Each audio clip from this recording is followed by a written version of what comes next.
Hello বন্ধুরা, good morning. দেখো, কালকে শিবরাত্রি ছিল আর আজকে অমাবস্যা। আজকে আমি আমার দিদির মেয়ে মা দিদি রেডি হয়ে চলে যাচ্ছি বড় মার কাছে পুজো দিতে। এই যে পাড়া থেকেই একটা কাকুর থেকে মালা কিনে নিলাম। এবার আমরা টোটোতে উঠে পড়েছি, টোটোতে করে বেলঘরিয়ায় যাব। এই দেখো, বেলঘরিয়া স্টেশনে চলে এসেছি। তারপরে এখান থেকে ট্রেনে করে আমরা যাব বড় মার মন্দিরে। এই যে আমাদের ট্রেন ঢুকে গেছে।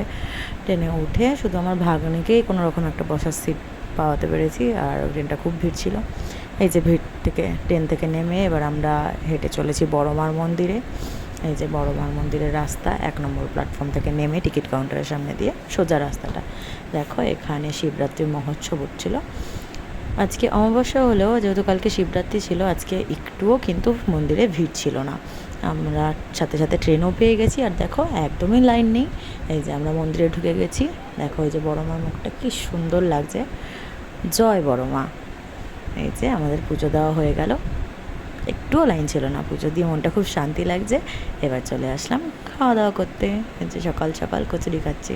দেখো, আমার খুদে ব্লগার লুচিটা মুখের মধ্যে টপ করে পড়ে নিল। আর এটা আমার ব্রিক ব্লগার।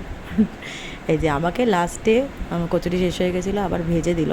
আমি গরম গরম কচুরি পেলাম, আমার তো খেয়ে খুব ভালো লাগলো। আর এই যে আমার মিষ্টি মেয়ে আমিত্তি খাচ্ছে।